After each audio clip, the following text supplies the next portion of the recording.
자, 오늘 하나님의 말씀은 로마서 1장 18절로 25절입니다.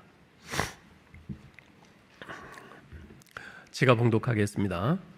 하나님의 진노가 불의로 진리를 막는 사람들의 모든 경건하지 않음과 불의에 대하여 하늘로부터 나타나나니 이는 하나님을 알만한 것이 그들 속에 보임이라. 하나님께서 이를 그들에게 보이셨느니라. 창세로부터 그의 보이지 아니하는 것들 곧 그의 영원하신 능력과 신성이 그가 만드신 만물에 분명히 보여 알려졌나니 그러므로 그들이 핑계하지 못할지니라. 하나님을 알되 하나님을 영화롭게도 아니하며 감사하지도 아니하고 오히려 그 생각이 허망하여지며 미련한 마음이 어두워졌나니 스스로 지혜 있다 하나 어리석게 되어 썩어지지 아니하는 하나님의 영광을 썩어질 사람과 새와 짐승과 기어다니는 동물의 모양의 우상으로 바꾸었느니라. 그러므로 하나님께서 그들을 마음의 정욕대로 더러움에 내버려 두사 그들 몸을 서로 욕되게 하게 하셨으니 이는 그들이 하나님의 진리를 거짓 것으로 바꾸어 피조물을 조물주보다 더 경배하고 섬김이라. 주는 곧 영원히 찬송할 이시로다. 아멘. 네, 우리는 언제나 하나님 하면 사랑의 하나님, 은혜로우신 하나님, 구원의 하나님, 참 좋으신 하나님을 먼저 떠올립니다. 하나님은 사랑이십니다 라고 즐겨 고백하고요, 나 같은 죄인 살리신 하나님을 찬양하기를 좋아합니다.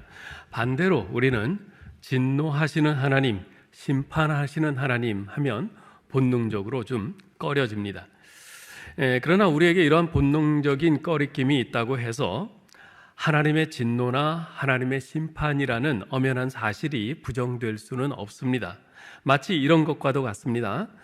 우리 인간이 가지고 있는 본성적인 약점 가운데 하나는 남이 잘 되는 꼴을 못 본다는 것입니다. 오죽하면 사촌이 땅을 사면 배가 아프다는 속담까지 나왔겠어요? 남이 나보다 잘 되는 것에 대한 본능적인 거부감이 있는 거죠. 자, 그런데 한번 생각해 보세요. 이제까지 나랑 같은 빌라 단칸방에서 사이좋게 지내던 이웃이 어느 날 100억 원짜리 로또에 당첨이 되어서 10억짜리 아파트를 사서 이사 가게 되었다고 한번 가정을 해봅시다. 어떨까요? 괜히 심기가 불편해질 겁니다. 배가 아프기 시작해요. 속이 부글부글 끓기 시작합니다. 진통제를 먹었는데도 낫지를 않습니다. 그러다가 졸도를 해서 앰뷸런스를 타고 응급실로 갔어요. 나중에 퇴원할 때 보니까 병원비가 50만 원이 나왔어요. 그래서 열받아서 그 로또에 당첨된 이웃을 고소했습니다. 저 사람이 원인 제공자다. 저 사람 때문에 내가 이렇게 속이 안 좋고 뒤집어져서 결국 이렇게 됐다. 여러분, 법정에서 판결이 어떻게 나왔을까요?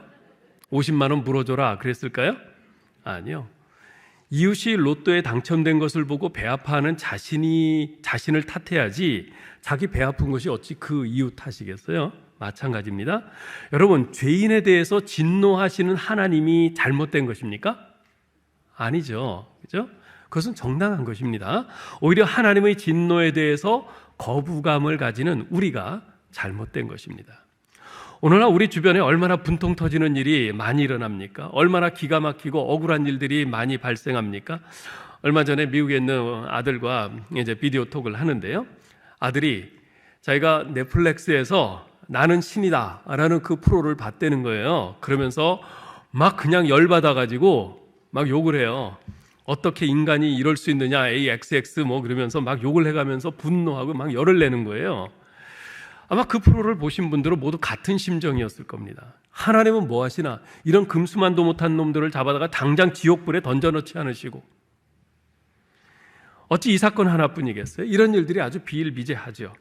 만일 온 우주 만물을 다스리신다고 하는 하나님께서 그러한 일들에 대해서 전혀 진노하지도 않고 그냥 얼굴에 미소만 지으면서 사랑 그러고만 계신다면 여러분은 어떻겠어요? 그런 하나님 믿고 싶겠어요?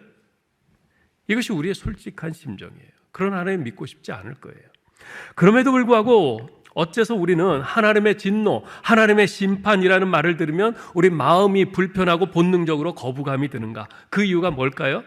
그것은 성경 말씀이 우리를 죄인으로 지목하고 있기 때문에 그렇습니다. 우리의 죄악을 지적하고 있기 때문에 그래요. 하나님의 진노의 대상이 다른 사람이 아닌 바로 나라는 생각이 들기 때문에 우리가 그것을 거부감을 갖는 것입니다. 우리는 일반적으로 다른 사람의 잘못이 지적받는 것에 대해서는 별로 개의치 않습니다. 아니, 다른 사람의 잘못이 지적받지 않고 그냥 넘어가면 오히려 못 견뎌해요. 왜 저런 인간을 그냥 놔두나 그래요. 그러나 내 자신이 지적받는 것에 대해서는 문제가 달라집니다. 상대방이 아무리 좋은 뜻으로 그렇게 한다 해도 자신의 잘못을 지적받을 때 마음이 불편해져요. 그것이 바로 우리 인간입니다. 그런데 하나님의 진노가 누구에게 나타난다고 성경은 말씀합니까? 오늘 18절에 보면 뭐라고 그래요? 같이 읽어볼까요? 하나님의 진노가 불의로 진리를 막는 사람들의 모든 경건하지 않음과 불의에 대하여 하늘로부터 나타나나니, 불의로 진리를 막는 사람들, 즉 불의를 행하는 사람들, 죄인들, 그리고 그들의 죄에 대해서 하나님의 진노가 나타난다고 말씀을 합니다. 하나님의 진노는요, 죄를 조금도 용납하지 못하시는 하나님의 거룩하신 성품 때문에 나타나는 죄에 대한 반응입니다. 우리가 잘 아는 바와 같이 하나님은 거룩하세요. 어제 우리 문답할 때 다들 대답 잘했죠? 하나님은 거룩하세요. 우리 하나님의 거룩하심은요, 죄를 조금도 용납하지 못하십니다. 죄는 절대로 하나님께 가까이 하지 못합니다. 그래서 출애굽기 19장 22절에서는 이렇게 말씀해요. 또 여호와께 가까이 하는 제사장들에게 그 몸을 성결하게 하라. 나 여호와가 그들을 칠까 하노라. 왜 하나님께서 그 제사장들을 친다고 그래요? 그들이 성결하지 않은 그 죄된 상태로 그냥 있으면 죄를 못 견디시는 하나님께서 그들을 치신다, 그 말이에요. 하박국 1장 13절에서도 말씀합니다. 주께서는 눈이 정결하심으로 악을 참아 보지 못하시며. 하나님은 눈이 정결하세요. 그래서 악을 그냥 눈 뜨고 못 보세요. 이런 하나님의 성품 때문에 죄인과 죄악은 하나님께 가까이 할 수가 없습니다. 이런 하나님의 거룩하신 성품에서 비롯된 죄인과 죄악을 향한 자연스러운 반응이 뭔가? 바로 하나님의 진노입니다. 뒤집어서 말하면 죄야말로 하나님의 진노를 불러일으키는 유일한 장본인인 것입니다. 성경은요, 어느 구절에서나 죄에 대해 더 이상 비참할 수 없을 만큼 처참하게 기록하고 있어요. 그 대표적인 기술이 바로 십자가 사건입니다. 예수 그리스도 곧 하나님께서 십자가에서 그 처참한 꼴을 당하시면서 죽으셔야 했던 그 이유가 뭔가? 그것은 바로 우리의 죄 때문이었어요. 우리의 죄를 대신해서 십자가에 비참하게 죽으신 거죠. 여러분, 십자가에 대해서 너무 쉽게 생각하시면 안 됩니다. 예수님의 십자가 고통에 대해서 너무 감상적으로 생각하면 안 돼요. 예수님이 당하신 채찍과 오해, 경멸과 비참한 상태와 실제적인 육체적 아픔, 영적인 고통의 부르짖음, 내가 만일 하나님의 아들이거든 십자가에서 내려와 보라고 조롱하는 그 간악한 무리들의 말이 주는 엄청난 아픔에 대해서 예수님께서 그런 아픔을 당하셨구나 하는 이런 감상적인 그런 슬픔의 감정을 갖기보다 하나님께서 죄에 대해서 이만큼 진노하고 계시는구나, 죄에 대해서 이렇게 철저하게 부두둑 이를 갈고 계시는구나, 이렇게 생각해야 합니다. 자, 그런데 본문에 보면 하나님의 진노가 죄인들에게 어떤 방식으로 표현되었다고 말씀합니까? 24절 읽어보죠. 이러므로 하나님께서 그들을 마음의 정욕대로 더러움에 내버려 두사 그랬어요. 또 26절, 이를 인하여 하나님께서 그들을 부끄러운 욕심에 내버려 두셨으니. 28절, 또한 그들이 마음에 하나님 두기를 싫어하며 하나님께서 그들을 그 상실한 마음대로 내버려 두사. 자, 지금 세 개의 구절을 읽었는데 여기에 공통된 단어가 하나씩 있어요. 뭐죠? 내버려 두신다. 내버려 두신다. 하나님의 진노가 어떻게 표현됐는가? 죄인들을 그 상태로 내버려 두시는 것으로 표현되었어요. 우리는 흔히 분노를 표현할 때 어떻게 표현합니까? 먼저 얼굴이 벌개져요. 막 가슴이 뛰어요. 그러면서 입술을 꽉 깨뭅니다. 이어서 몸을 부들부들 떱니다. 소리를 지르고 악을 씁니다. 그 다음에 주먹을 날리고 몽둥이 들고 팹니다. 상대방이 완전히 오징어처럼 뻗어버릴 때까지 팹니다. 이것을 분노의 최고의 표현이라고 생각해요. 그러나 우리 하나님의 분노의 최고의 표현은 그렇지 않아요. 분노의 최고의 표현은 그냥 내버려 두는 것이에요. 내버려 두는 것. 저는 모태신앙인이라고 말할 수 있는데요. 근데 제가 중1 때 신앙을 잃어버렸어요. 그 후에 제가 고2 때 우리 주님을 만나서 거듭날 때까지 저는 그 5년 동안 전혀 교회를 가지 않았습니다. 아무리 부모님이 저를 때리고 회유해도 말을 듣지 않았어요. 부모님이 저 때문에 얼마나 많이 고생하시고 눈물로 기도하셨는지 몰라요. 그런데 어느 주일날 아침, 그날도 교회 가는 문제 때문에 부모님 마음을 제가 무척 상하게 해드렸어요. 어머니는 한숨만 푹푹 쉬면서 눈물만 흘리고 계시고, 아버지는 화가 머리끝까지 나서 어쩔 줄 몰라 하시면서 한참 동안 저를 응시하셨어요. 그러다가 밖으로 나가시면서 내 마음대로 해 한마디 하시고 나가셨어요. 사실 저는 매 맞는 것에 대해서는 별로 두렵지 않았어요. 어머니의 눈물에 대해서 죄송한 마음은 있었지만 그것이 전부였어요. 그러나 내 마음대로 해, 그리고 그냥 저를 내버려 두고 나가시는 그 모습이 저는 정말 그때 무서웠어요. 내 마음대로 하려는데, 그럼 이제부터 나 하고 싶은 대로 하면 되는데, 근데 그게 오히려 무서웠어요. 여러분, 하나님께서 죄인을 그냥 내버려 두시는 것, 이것은 하나님의 진노의 가장 큰 표현입니다. 그것은 마치 여기 있는 이 유리컵을 들고 이렇게 붙잡고 있던 손을 놔버리는 것과도 같아요. 놓으면 어떻게 될까요? 이걸 내버려 두면 중력에 의해서 땅에 떨어지겠죠? 떨어지면 어떻게 될까요? 박살이 나겠죠? 여러분, 하나님이 죄인을 그냥 내버려 두시는 것, 그것은 야, 이제 하나님이 날 내버려 두신데 난 해방이야, 자유야, 그렇게 즐거워할 일이 아닙니다. 왜냐하면 그것은 자신이 완전히 깨져버리는 것이기 때문에 그래요. 왜 그렇습니까? 사람이 욕심나는 대로 무슨 짓이든 할 수 있고, 또 자기 마음에 원하는 대로 무엇이든 즐기고 행하고 수단과 방법을 가리지 않고 하는 일마다 다 잘 된다고 할 때, 무슨 짓을 해도 브레이크가 걸리지 않을 때 사람들은 그것을 형통이니 자유니 하는 말로 표현할 겁니다.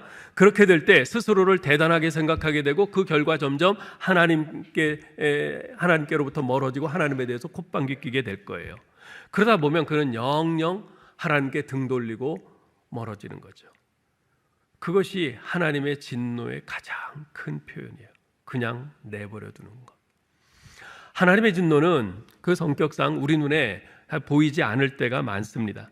내가 잘못했을 때 하나님이 내 발 앞에다가 번개를 꽝 때리시면은 어이구 놀래라, 어이구 내가 잘못했네, 뭐 그렇게 알고 지금 내가 잘못했습니다 그럴 텐데, 근데 내가 잘못했는데, 아주 큰 잘못을 했는데도 아무 일도 일어나지 않아요. 아무 일도 일어나지 않을 때, 그때 그게 정말 무서운 거예요. 즉각적으로 내가 어떤 징계를 받는다면 그것은 오히려 기뻐하고 감사해야 될 일이에요. 왜냐하면 하나님께서 나를 끔찍하게 생각하셔서 내가 더 나쁜 길로 가지 않고 돌이키게 하시는 것이기 때문에.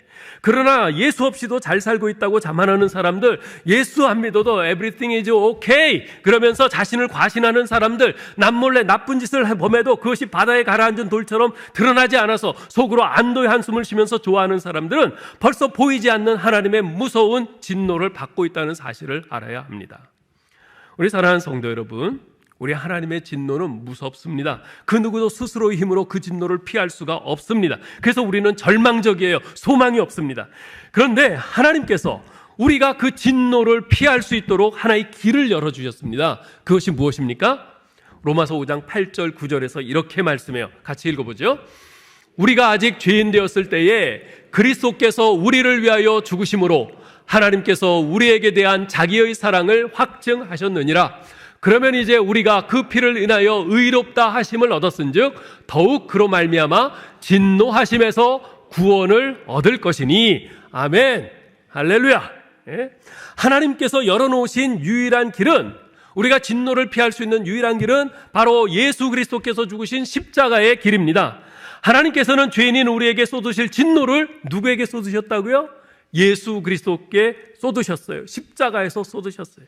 아무 죄가 없으신 예수님께서는 우리 죄를 대신해서 십자가에서 하나님의 그 진노를 온몸으로 다 받으셨습니다. 그래서 누구든지 어떤 죄인이든지 이제 예수 그리스도께서 대신 죽으신 그 십자가 앞에 나와 십자가를 붙들기만 하면 하나님의 진노를 받을 자리에서 오히려 영원한 생명의 자리, 하나님의 축복을 받는 자리로 옮겨지는 것입니다. 사도 바울은 로마서 1장 16절에서 이렇게 말해요. 읽어보죠. 내가 복음을 부끄러워하지 아니하노니 이 복음은 모든 믿는 자에게 구원을 주시는 하나님의 능력이 됨이라 아주 당당하게 선포하고 있어요. 여기서 복음을 부끄러워하지 않는다는 말은요, 달리 말하면 나는 복음이 자랑스럽다는 말이에요. 복음이 자랑스럽다. 이 복음이 자랑스럽다는 바울의 선언은 복음을 받지 못한 우리 죄인이 어떤 상태에 처해 있는지를 올바로 알 때 비로소 이해할 수 있어요. 복음을 받지 못했을 때 우리는 어땠어요? 우리 모두 하나님의 진노 아래 있어요. 그래서 하나님 살려주세요, 살려주세요 아우성 칠 수밖에 없는 그런 처지에 있는 사람들입니다. 하나님의 진노 아래 있는 우리의 인간의 이러한 처지를 인식하지 못하면 사도 바울이 전한 나는 복음이 자랑스럽다고 하는 말씀을 우린 전혀 이해할 수도 없고 그것이 마음에 와닿지도 않습니다. 여러분, 복음에는 이처럼 하나님의 진노 아래 있는 인간의 구원에 관한 결정적인 해결책이 있습니다. 그 해결책이 뭐예요? 바로 예수 그리스도이십니다. 하나님께서 우리 구원을 위해 보내신 독생자 예수 그리스도를 구세주로 믿고 영접하는 사람은 죄인의 자리에서 의인의 자리로 옮깁니다. 하나님의 진노의 자리에서 하나님의 축복의 자리로 옮겨집니다. 오늘 학습, 입교, 세례, 유아 세례를 받으시는 성도 여러분, 여러분이 오늘 이 자리에 있다고 하는 것은 예수님을 믿는 사람이 되었다는 의미입니다. 예수를 믿는 사람이 되었다는 것은 우리가 이 땅에 살면서 얻을 수 있는 복 중에 최고의 복입니다. 왜냐하면 여러분은 죄인에서 의인의 자리로, 하나님의 진노를 받는 자리에서 하나님의 축복을 받는 자리로 옮겨졌기 때문에 그렇습니다. 이미 예수님을 믿으신 분들은 여러분이 하나님의 진노의 자리에서 구원의 자리로 옮겨진 것을 감사하시고 주님의 은혜를 목소리 높여 찬양하시기 바랍니다. 혹시 이 가운데 아직 예수님을 자신의 구세주로 영접하지 못하신 분들이 있다면 이 무서운 하나님의 진노, 그 누구도 자신의 힘으로는 결코 피할 수 없는 이 하나님의 진노에 전율하면서 이 시간 예수 그리스도의 십자가를 붙드실 수 있기를 바랍니다. 예수 그리스도께서 내 죄를 대신해서 죽으신 십자가의 공로를 믿음으로 붙드시기 바랍니다. 예수님이 여러분을 하나님의 진노에서 구원하시는 유일한 구세주이심을 믿고 여러분 마음속에 영접하시기 바랍니다. 이 복음의 진리를 믿고 오늘 학습, 입교, 세례, 유아 세례를 받는 여러분 모두에게 우리 주님께서 하늘로서 주시는 은혜와 평강이 영원히 함께 하시기를 주님의 이름으로 축원합니다.